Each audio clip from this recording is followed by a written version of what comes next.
Chapter 15, question 3 says, describe some similarities and differences, so we're going to have to do two things, in the structures of a saturated fatty acid and an unsaturated fatty acid. So again, for each similarities, we're going to say the similarities between these two things and the differences between these two things. Well, the first thing you notice is that they are both fatty acids. And a fatty acid has sort of two parts. It has a long hydrocarbon tail. It can be anywhere from 12 to even 20 carbons long. And that part is nonpolar. Any biological molecule that's nonpolar is a lipid. Another way of saying a lipid is fatty. So that part is the fatty part. At the end, let me actually just extend this. Oops, fatty. And let's do that. At the end of it, you have a carboxylic acid.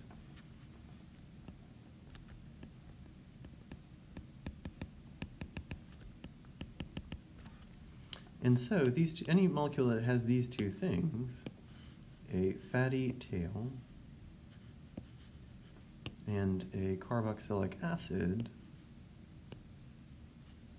is a fatty acid. So, both saturated fatty acids and unsaturated fatty acids are fatty acids. Okay, so we have our similarities. Both saturated and unsaturated fatty acids have a long hydrocarbon tail. It's nonpolar, so it's fatty. And they have a carboxylic acid head. And so that's carbon double bonded to oxygen, single bonded to OH, so that's the acid part. Okay, that's our similarities. Now, let's think about the differences. Now, the differences are represented by the words saturated and unsaturated. And with these, I'm going to erase this first part just to make a little more room. For these, you have a couple major differences. So let's write these down. So let's list these. Saturated, we'll compare between saturated fatty acids and unsaturated fatty acids. Okay. Saturated fatty acids are saturated with hydrogen. They have as many hydrogens as you can possibly have. And what that means is that they have all single bonds. If you had any double bonds, remember that whenever you have a double bond, you can add hydrogen. H2, that would be hydrogenation, and then you erase the bond, and you add the two hydrogens on the side. So you could have more hydrogens than you do if you have a double bond. So that's unsaturated. You don't have as many hydrogens as you can. But if you have all single bonds, you can't add hydrogen, it's saturated. So saturated fatty acids have all single bonds in their fatty tail. So this fatty acid that I drew up here is a saturated fatty acid. Unsaturated fatty acids have one or more double bonds. If they have only one double bond, then they're monounsaturated, and if they have more than one double bond, then they're polyunsaturated. So, for example, if you have a double bond here in this chain, you can see now this is an unsaturated fatty acid. the last letter in the Greek alphabet is omega, and so the last carbon on this tail, going away from the carboxylic acid, which is always where you'd start numbering, the last carbon in the tail is omega. Alpha is the first Greek letter, and then omega is the last Greek letter, so omega represents the end of the tail. If you start counting back from the end of the tail, you have 1, 2, 3. This double bond starts on the third carbon from the omega carbon, and so this would be an omega-3 fatty acid. Omega-3 fatty acid, which you might have seen in the grocery store. The omega-3 fatty acids tend to help prevent atherosclerosis. Okay, so we have the as drawn now, this is an unsaturated fatty acid because it has one or more double bonds. So that's the first thing, first difference. Now, single bonds can line up really, really well. When you have all single bonds, the bonds can all twist and turn, and so you can get these lining up really, really well.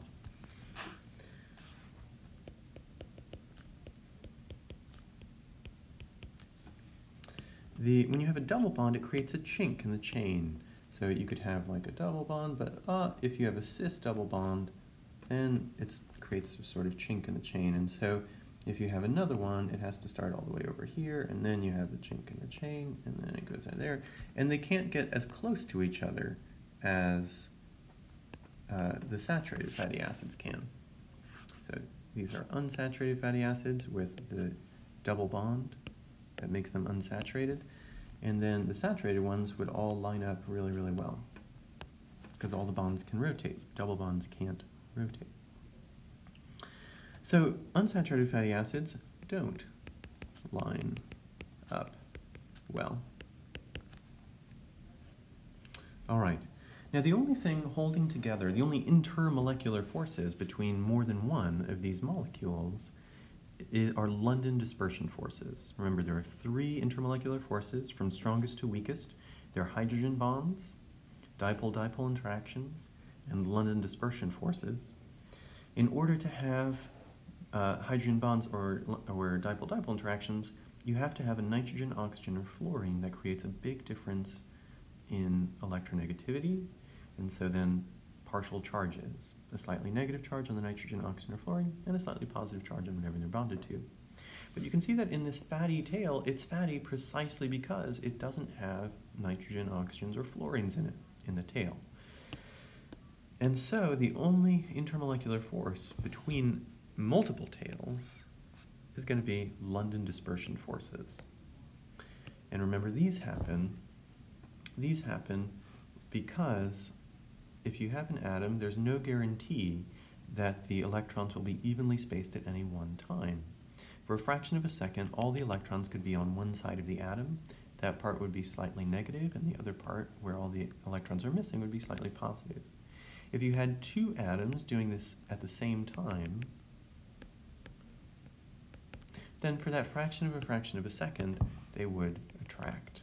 And that attraction is a London dispersion force. But in order for this to happen, the 2 atoms have to be close together.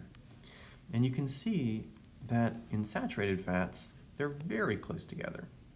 But in unsaturated fatty acids, they're not very close together. So the saturated fatty acids are going to have lots of London dispersion forces.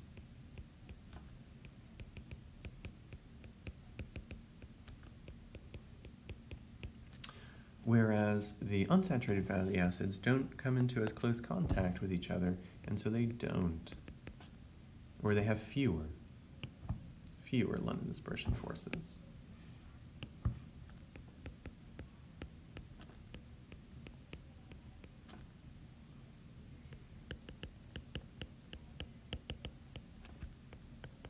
And this has an implication for whether these fatty acids tend to be solids or liquids. If there are lots of London dispersion forces, then these molecules are going to stick together really hard, and they'll tend to be solids at room temperature.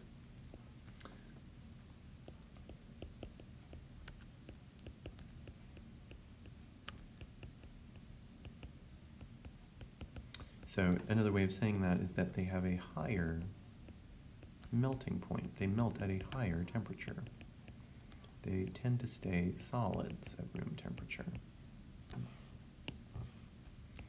Whereas, because there are fewer London dispersion forces holding these together, they're not going to stick together as much, and they tend to be liquids at room temperature.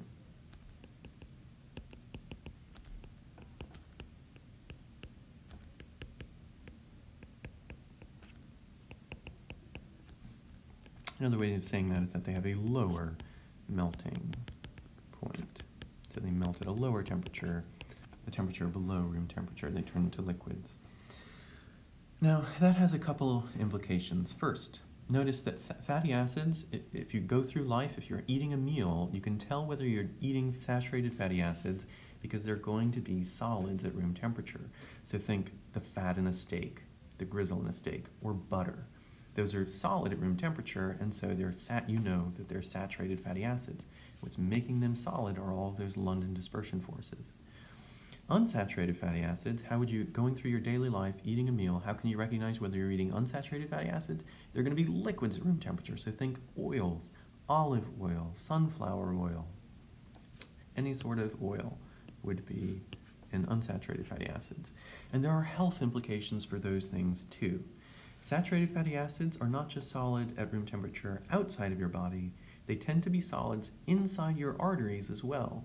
And so they tend to build up. If you have, this is a cross-section of an artery, the saturated fatty acids will tend, so let's say these are saturated fatty acids, will tend to solidify onto the walls of your artery until first of all, while they're solidifying, nutrients can't get in or out. Or nutrients can't get out of your blood to your tissues, and waste products can't get out of your tissues into your blood.